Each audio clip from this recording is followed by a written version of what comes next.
चुनरी चढ़ावे। फाइनली दशहरा आ गइल बा भाई लोगन। बहुत खुशी के बात बा कि दशहरा तो आ गइल बा, लेकिन एक और खुशी के बात बता सकतनी कि भोजपुरी के हम दू गो भाई बानू साफा इंडिया पाकिस्तान के मैच खेलता। हाँ, खेसारी भाई के गाना धक्का धक आवता, अब पवन सिंह पीछे रहस, इनकरो गाना धक्का धक आवता। लागता इ नवरात्रि में आईपीएल खेलता लोग, इंडिया पाकिस्तान के मैच ओंग इ लोग के गाना आवता। भाई लोगन वीडियो में बन रहा लोगन, क्या कि हमारा चैनल पर ऐसा ही कॉमेडी इंटरटेनमेंट वीडियो आवेला, ऐसा ही वीडियो देखेला हमारे चैनल के सब्सक्राइब कर दो लोगन। समझ रहे हो आप? क्या कि बेहतर वीडियो बनावल जाला आ रउआ लोगन के मनोरंजन करावल जाला। तो भोजपुरी के दू गो स्टार ही बारे, एक खेसारी लाल और एक पवन सिंह। तो दोनों स्टार के एक दिन गाना आवता, देवी गाना, और दोनों आमदी के गाना हिट रहता, लेकिन दोनों आमदी माने वाला नहीं थे। गाना देवी गाना सोचता लोग जितना मन करो उतना भर। अबे साले। ठीक बा, तो आज हम वीडियो में बात करे वाला बानी खेसारी लाल के गाना के बारे में और पवन सिंह के गाना के बारे में, जो दोनों गाना एक दिन आयल बा। तो वीडियो में लास्ट तक बने रहे तो बात समझ में आई। चैनल के ना सब्सक्राइब कर तो खटा के देना लाल बटन में सब्सक्राइब जरूर कर दे। चलो भाई लोगन देर ना करते हुए हम शुरू करतनी। तो करना।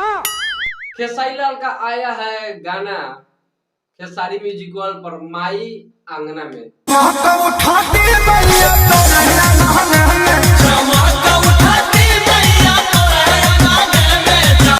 देख ला मौसा। और माई आंगना में खेसारी लाल बुला रहे हैं, और इस गाने तो बहुत अच्छा है, स्लो मोशन वाला सॉन्ग है, देवी गीत है, लेकिन इस गाने पे खेसारी लाल का गाने पे जो प्यार मिलना चाहिए वो शायद कहीं नहीं मिला है। अरे कहना क्या चाहते हो?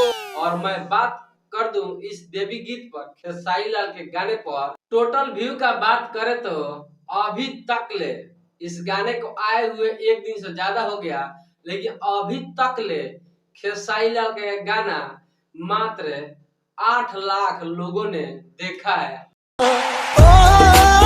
8 मिलियन भी अभी तक ले कंप्लीट नहीं हुआ है। और इस गाने का लाइक का बात करें तो 1,10,000 लोगों ने लाइक किया है। ठीक है, और इस गाने पर अपना सुझाव देने वाला का जनसंख्या है 14,000। 14,000 लोगों ने खेसारी लाल के इस गाने पर अपना प्यारा से कमेंट लिखे हैं। और दूसरा गाना आता है पावर स्टार पवन सिंह का, जोगन के जोगवा जगौली चलो चुनरी चढ़ावे।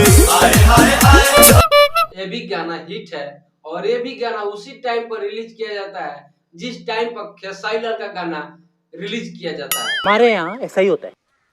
और पवन सिंह का देवी गीत है माई के नेवतले बानी।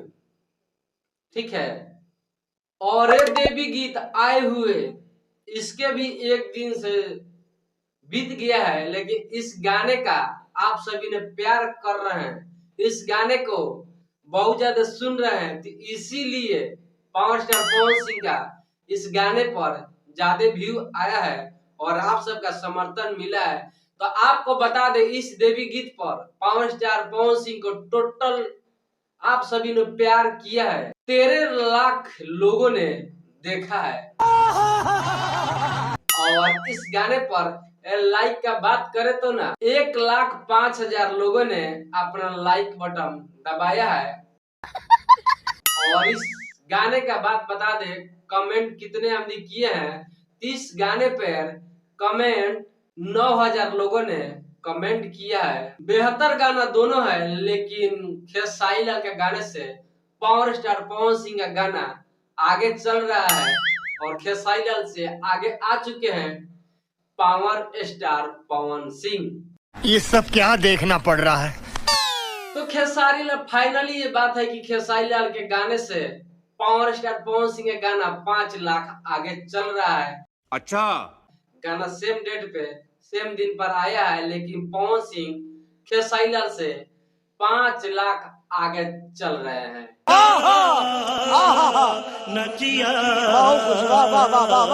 ठीक है, लिखे हैं यादव लालू। और म्यूजिक का बात कर ले तो सरगम आकाश जी ने इसमें म्यूजिक दिया है, तो बेहतर म्यूजिक है और वीडियो क्वालिटी भी बेस्ट है। तो कहीं ना कहीं देखा जा रहा है, फाइनली बता दे तो खेसारी लाल अभी के समय में पेंडिंग में चल रहे हैं और इनका कोई भी गाना हिट नहीं हो रहा है। मिलियन भी कंप्लीट करने में बड़ा मुश्किल से कंप्लीट हो रहा है। अन्याय हुआ है, मेरे साथ अन्याय हुआ है और मैं अब किसी के साथ अन्याय नहीं होने दूंगा। तो आप सभी को खेसारी लाल के बारे में क्या कहना है आप लोग जरूर बताइएगा। और मेरा वीडियो अच्छा लगा तो भाई लोगों जरूर दूर दूर तक शेयर जरूर करिएगा और सब्सक्राइब जरूर कीजिएगा। तो मिला था नेक्स्ट वीडियो में, तब तक के लिए जय माता दी। सब्सक्राइब करो पहले, हाँ जल्दी करो। मुझे पता है कि आप लोग नहीं करते हो, वीडियो देखते हो लेकिन सब्सक्राइब नहीं करते। ये लाल कलर का बटन नहीं से दबाओ, जल्दी दबाओ।